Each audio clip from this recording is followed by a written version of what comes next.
How to fix number keys not working in Windows 11. This tutorial shows you how to troubleshoot when the number keys on your keyboard stop working. First, check if numlock is turned off, since this is the most common reason number keys stop working.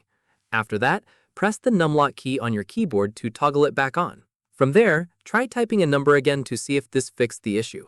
At this point, if the problem continues, click on the Start menu and open Settings. In the next step, click on Accessibility, then click on Keyboard. Following this, check if sticky keys or filter keys is turned on, since these can sometimes interfere with normal key presses. Once done, toggle these off if they're enabled.